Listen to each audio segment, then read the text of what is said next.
In the bustling streets of Snizhina, a town in eastern Ukraine controlled by pro-Russian separatists, an unusual sight caught the attention of Associated Press journalists. Among the endless stream of military vehicles and weaponry passing through the town that day, one stood out. A Buk M1 missile launcher, a colossal piece of machinery that seemed almost out of place. As the convoy came to a brief halt, a soldier, speaking with a distinct Russian accent, approached the journalists. His message was clear: no photographs, no videos. The reporters obeyed, watching as the massive launcher rolled out of town. At the time, no one could have foreseen how significant this weapon would become in just a few hours. This is the story of MH17, where aviation, warfare, and human tragedy converged in an unforgettable moment. Before we delve deeper into this story, let's take a moment to introduce today's sponsor, Conflict of Nations, a free online PvP strategy game where you take command of a real country in a simulated World War III. Conflict of Nations challenges you to strategize, build alliances, and fight for dominance. Lead your nation using tanks, jets, and even nuclear submarines as you battle up to 128 players in real time. Will you declare war on your neighbors or forge alliances to secure your power? Choose your strategy wisely, as games can span weeks of intense tactical decision-making. Best of all, you can play on PC or mobile, using the same account seamlessly.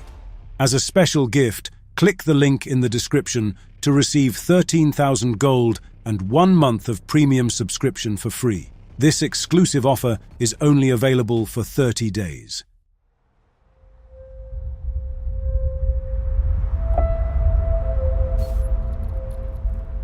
It's July 17th, 2014. The day began like any other at the bustling Amsterdam Schiphol airport, marking the start of the holiday season. Passengers checked in their luggage, collected boarding passes, and exchanged farewells with families and friends in the departure hall. At Gate G3, Malaysia Airlines flight MH17 was preparing for its journey. This daily service to Kuala Lumpur carried 283 passengers and 15 crew members. The aircraft for this flight was a reliable and modern Boeing 777, a workhorse for Malaysia Airlines. It was powered by 2 Rolls-Royce engines and had recently undergone routine maintenance. The flight crew for this long-haul journey consisted of 4 pilots, 2 captains and 2 first officers, working in shifts to ensure the flying crew remained rested and alert throughout the journey.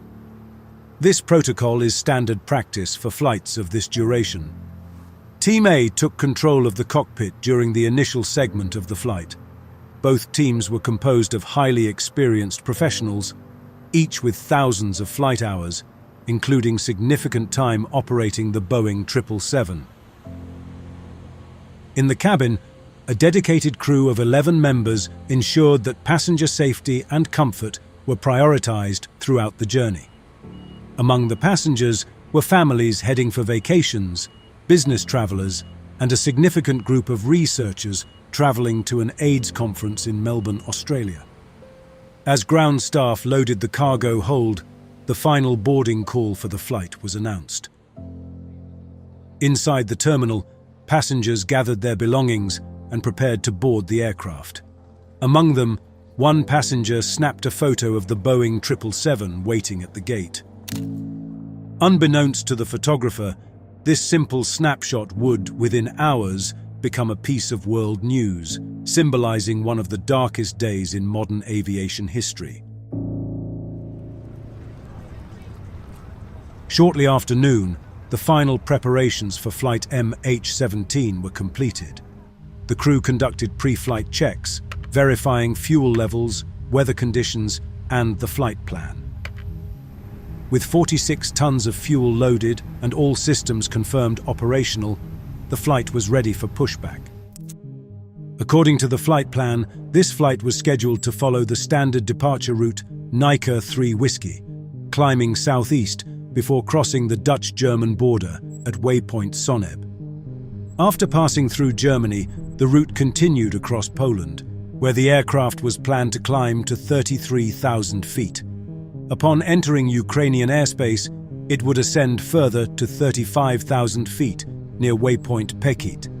From there, the route would take the aircraft over the Russian Federation, the Caspian Sea, and onward through Iran, Afghanistan, Pakistan, and India, before continuing toward Kuala Lumpur for an estimated flight time of 11.5 hours. The route carried over a region fraught with escalating tensions. Since April 2014, the Donbass region, including the Donetsk and Luhansk areas, had been engulfed in armed conflict. Pro-Russian separatists and Ukrainian government forces were engaged in intense battles, marked by artillery exchanges, aerial bombardments, and the rapid militarization of the area. They had their orders. Bring back the authority of the Ukrainian government. Drive out the separatists backed by Russia. The front lines shifted periodically, with some towns and villages occasionally changing control during the conflict. Both sides deployed heavy weaponry, and for the separatists, anti-aircraft systems were a critical component of their arsenal. The increasing deployment of these systems led to a series of incidents. As the conflict progressed, Ukrainian aircraft were frequently targeted. The attacks were carried out primarily with man-portable air defense systems, also known as manpads. These lightweight, shoulder-fired weapons are effective at lower altitudes. In June, a Ukrainian reconnaissance aircraft was shot down near Sloviansk, and just days later, a transport plane was downed while landing at Luhansk, killing 49 people. During this same period, helicopters and fighter jets were also attacked. These events revealed a clear pattern. The skies above eastern Ukraine had become increasingly unsafe. On the 14th of July, a particularly alarming incident further escalated concerns when a Ukrainian transport aircraft was shot down while flying at 6,500 meters, well above the range of typical manpads. Ukrainian authorities concluded that a more advanced weapon system had been used, possibly a modern anti-aircraft system such as the Panzer or an air-to-air missile. In response to this incident, airspace below 32,000 feet was closed. Flights above this altitude were still considered safe under international aviation guidelines. At such heights, it was believed that most surface-to-air missile systems posed no significant threat. Despite the airspace being deemed safe, many airlines, including major carriers like British Airways and Air France, chose to avoid this region of Ukraine. However, Malaysia Airlines, along with several others, continued to use the route after evaluating it as safe. But as we will soon see, these assumptions of safety would be shattered in an instant, turning an ordinary flight into an unimaginable tragedy. At 12:13 local time, the Boeing 777 taxied to runway 36 center. 18 minutes later, it lifted into the skies and began climbing southeastward on its journey to Malaysia. The aircraft flew north of Amsterdam, following the standard instrument departure route southeast toward Germany. It climbed to 25,000 feet before crossing the Dutch-German border, where the route continued toward Poland. The journey proceeded uneventfully in its early stages. The crew monitored the instruments, maintained communication with air traffic controllers, and received updates on weather and traffic conditions. In the cabin, passengers began to settle in. Some engaged with the in-flight entertainment system, while others read, napped, or enjoyed light refreshments served by the flight attendants. As the flight continued its journey, the aircraft flew over Poland. The plane maintained its southeastward course, entering Ukrainian skies near Lviv and heading toward its next waypoint over Dnipro.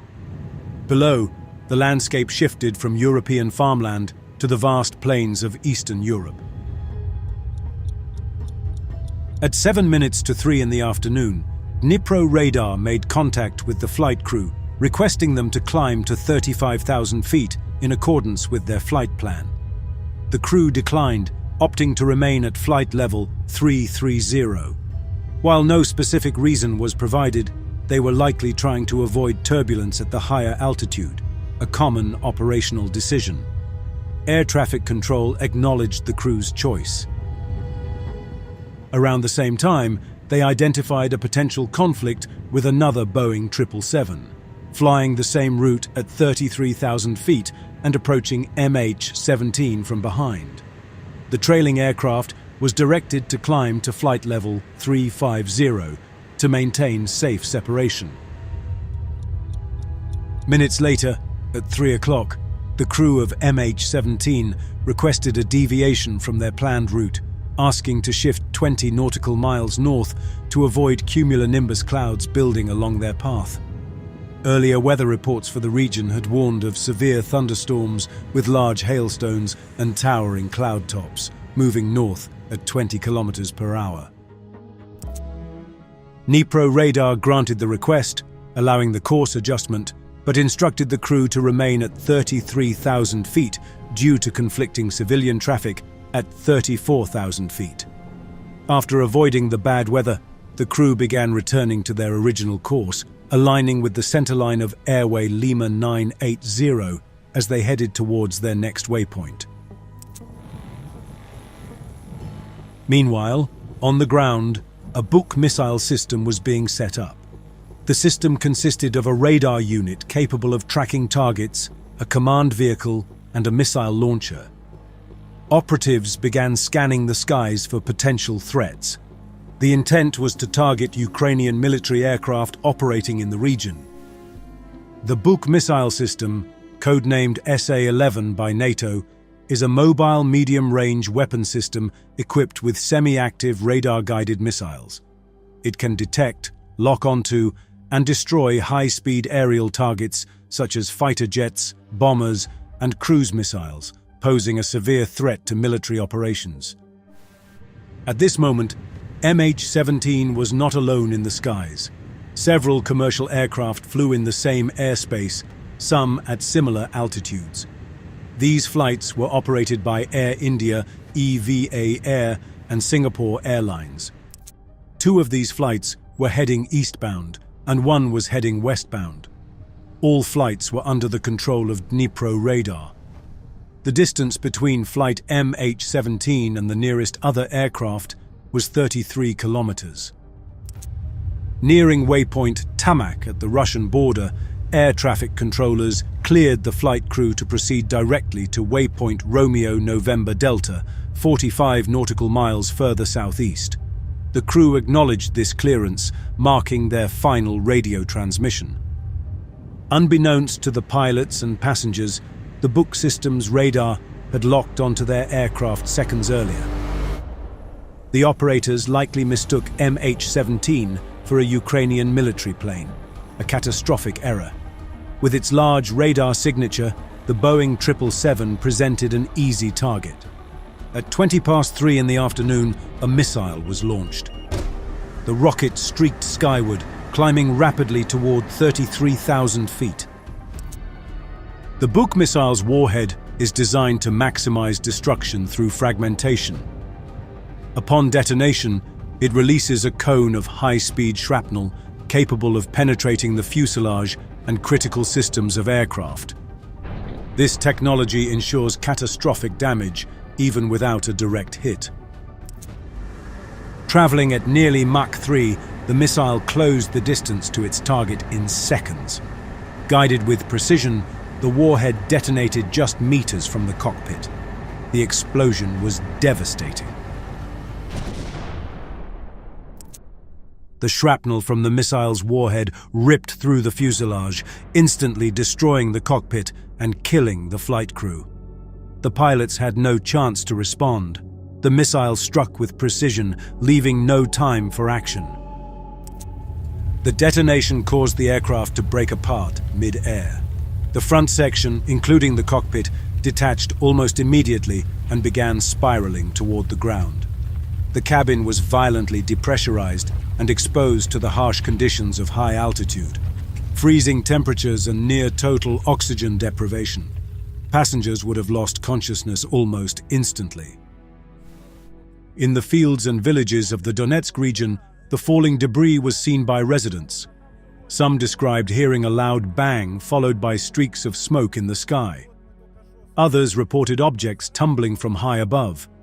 Entire sections of the plane, including seats, luggage, and pieces of the fuselage, fell across fields in eastern Ukraine. Fire and black smoke marked the locations where larger portions of the wreckage struck the ground. The debris field extended over 50 square kilometers, making it one of the largest crash sites in aviation history. Personal belongings, aircraft parts, and human remains were scattered across this vast area, complicating efforts to understand the disaster's precise sequence. Photographs and videos taken by locals were shared on social media, showing burning debris and personal belongings lying across fields. These images quickly made their way to international news outlets, sparking widespread shock and speculation.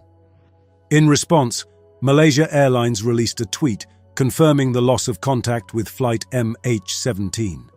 Tragically, it soon became clear that there were no survivors among the 298 people on board. The victims included 193 Dutch nationals, 43 Malaysians, 27 Australians, 12 Indonesians, 10 Britons, 4 Belgians, 4 Germans, 3 Filipinos, 1 Canadian, and 1 New Zealander. As the extent of the tragedy unfolded, separatist forces moved to secure the crash site. Armed men cordoned off areas and restricted access, making it nearly impossible for Ukrainian authorities or international observers to enter. This initial lack of access meant that crucial evidence could not be secured immediately, raising concerns about interference and the potential loss of critical information. Despite these challenges, the need for a thorough investigation remained undeniable. An international investigation team was established, led by the Netherlands and including representatives from Malaysia, Australia, Belgium, and Ukraine. Their mission was clear: to uncover the cause of the crash and determine accountability. When investigators were finally granted access to the crash site weeks later, they faced immense difficulties. Reports of disturbed wreckage and potential interference added further complexity to their work. Nevertheless, the team meticulously documented the area, collecting vital evidence to piece together what had happened. The remains of the victims were carefully recovered and transported to the Netherlands in a deeply respectful and symbolic process. Ceremonial flights brought the remains to Eindhoven Air Base, where they were received with military honors and solemnity. On the 23rd of July 2014, the Netherlands observed a national day of mourning as the first flight carrying victims' remains arrived. This deeply united the nation in grief. Flags flew at half-mast, church bells rang, and citizens gathered in silence to pay their respects. Convoys of hearses transported those lost from Eindhoven to a forensic facility in Hilversum for examination. This solemn process, which took multiple days, saw long lines of hearses making their way through the Netherlands. The sight of these convoys, accompanied by supportive citizens lining the roads, became one of the tragedy's most powerful and emotional images. The identification process was carried out with great care and respect. Hundreds of experts worked tirelessly to provide answers to the families of the victims. Using dental records, rib and bone analyses, and DNA testing, they confirmed the identities of the deceased. Out of the 298 victims, 296 were ultimately identified, offering closure to nearly all the families. Alongside the transportation of the victims, parts of the wreckage were also brought to the Netherlands. In a hangar, experts began the process of reconstructing the aircraft. By piecing together fragments of the plane, including the cockpit and fuselage, They played a crucial role in uncovering exactly what had happened on that tragic day. After months of analysis, the investigation team reached an unavoidable conclusion. Malaysia Airlines flight MH17 was shot down by a Buk surface-to-air missile. Evidence of the explosion was found in the form of metal fragments embedded in the wreckage and the bodies of the crew. Further analysis uncovered additional key evidence, such as the cockpit voice recorder, which captured a sound spike lasting just 2.3 milliseconds. Signal triangulation confirmed that this sound originated outside the aircraft, moving from a position above and to the left of the cockpit, traveling from front to back. Additional evidence included larger debris recovered at the crash site and a small number of fragments found within the aircraft remains. Paint samples taken from suspected missile parts matched objects embedded in the debris, which did not originate from the aircraft itself. Furthermore, traces of explosive materials were discovered on both the missile fragments and the aircraft debris, conclusively linking the missile to the tragedy. Other possible scenarios that could have led to the aircraft's disintegration were thoroughly analyzed and ultimately dismissed based on the available evidence. To honor the victims, memorials were held in the Netherlands and around the world. In 2017, a national memorial was created in Vijfhuizen, near Schiphol Airport, featuring 298 trees, one for each life lost. Families of the victims found comfort in this memorial, which became a lasting place of remembrance. In 2020, a criminal trial began in the Netherlands, charging 4 suspects for their role in the downing of MH17. The trial revealed painful details, bringing the loss of 298 lives back into focus as testimonies and evidence were presented. While charges were filed, the question remains whether true justice can be achieved. This tragedy had a lasting impact on aviation safety. New protocols and guidelines were introduced to improve the safety of flights over conflict zones. Airlines, international organizations, and governments now collaborate to prevent similar disasters from happening again. Yet the scars remain, for the families and all those affected by the loss. Conflict of Nations is a free online PvP strategy game. Choose your strategy and conquer the world. Click the link in the description to claim 13,000 gold and 1 month of premium subscription for free.